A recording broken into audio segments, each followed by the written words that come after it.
قرآن پاک اور حدیث مبارکہ کے اندر جگہ جگہ اللہ تعالیٰ انسانوں کو وارننگ دے رہا ہے، جس کا مفہوم ہے کہ اللہ کو چھوڑ کر دنیا کے مال و دولت کو اپنا خدا مت بناؤ۔ اس دولت کو کمانے کی خاطر اللہ اور اس کے حکم کو مت بھول جانا، اور ایسا نہ ہو کہ یہ گمراہی آخر کار قبر تک پہنچا دے۔ سورہ البقرہ میں آتا ہے کہ تمہارا مال، تمہاری اولاد اور تمہاری عورتیں تمہارے لیے آزمائش ہیں، کیونکہ اللہ تعالیٰ ان چیزوں کو لے کر بھی آزماتا ہے اور دے کر بھی، کہ کون ہے جو اس آزمائش کے اندر اللہ کو یاد رکھتا ہے اور کون ہے جو اس کے آنے کے بعد اللہ کو بھلا بیٹھتا ہے۔ خود رسول اللہ صلی اللہ علیہ وآلہ وسلم بھی یہ دعا مانگا کرتے تھے کہ اے اللہ محمد اور آل محمد کو بس اتنا رزق دینا کہ ان کا جسم اور روح کا تعلق باقی رہ جائے۔ اب ایسا نہیں ہے کہ اللہ کے رسول صلی اللہ علیہ وآلہ وسلم نے دنیا کا مال کمانے سے ہی منع کیا، بلکہ آپ کے پاس جو کچھ بھی ہوتا آپ کی خواہش ہوتی کہ میں شام سے پہلے وہ سب کچھ صدقہ کر دوں۔ یہاں تک کہ حدیث مبارکہ کے اندر آتا ہے کہ آپ صلی اللہ علیہ وآلہ وسلم نے فرمایا کہ میرے پاس اگر اوت پہاڑ کے برابر سونا ہو تو شام سے پہلے میں اس کو بھی اللہ کی راہ میں صدقہ کر دیتا۔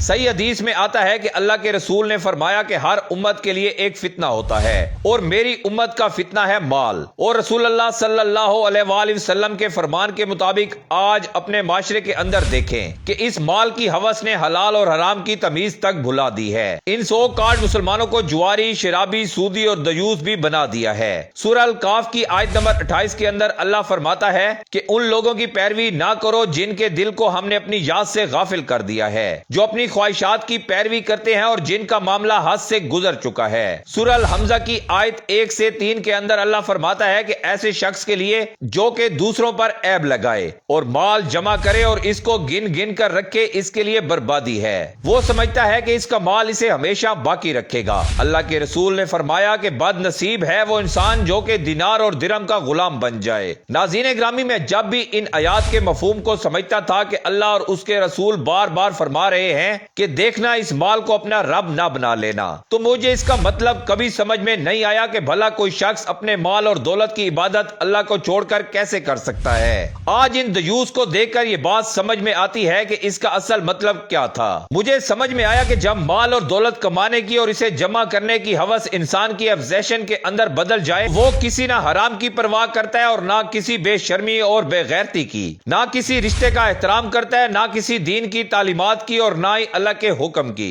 اب دیکھیں کہ آج فیملی ولاگنگ کے نام پر جو بہن، بیٹی اور بیویوں کو دکھا کر جو ویورشپ اور فیم حاصل کیا جا رہا ہے، اس کے پیچھے یہی مال و دولت کی ہوس ہی تو ہے جو ان لوگوں کو اتنا بے غیرت بنا دیتی ہے کہ وہ گھر کی عورتیں اپنی پرسنل لائف کو دکھانے کے اندر ذرا بھی شرم محسوس نہیں کرتے۔ حدیث شریف کے اندر واضح طور پر ایسے لوگوں کو دیوس کہا گیا ہے، یعنی بے غیرت، اور اس شخص کی باقاعدہ نشانیاں بتائی گئی ہیں کہ ایسا شخص جو کہ اپنی بیوی یا خاندان کی عورتوں کو بے حیائی، غیر شرعی تعلقات یا فحشی کی دعوت دے، اپنی عورتوں کو بے پردگی، غیر محرم مردوں کے ساتھ تعلقات، ان سے بات کرنا یا باقی فحش حرکتیں کرواتے ہوئے اسے غیرت محسوس نہ ہو کہ ہزاروں لاکھوں لوگ اس کو موبائل پر بیٹھے دیکھ رہے ہوں گے اور اس کے بارے میں نہ جانے کیا کیا سوچتے ہوں گے، اور نہ وہ شخص اس برائی سے اپنی بہن بیٹی کو منع کرے۔ آج یہ وضاحت ان تمام سو کالڈ فیملی ولاگرز پر پوری اترتی ہے کہ آپ جانتے ہیں کہ اللہ کے رسول صلی اللہ علیہ وآلہ وسلم نے دیوس کے لیے کس قدر وعید سنائی ہے کہ 3 قسم کے لوگ جنت میں داخل نہیں ہوں گے۔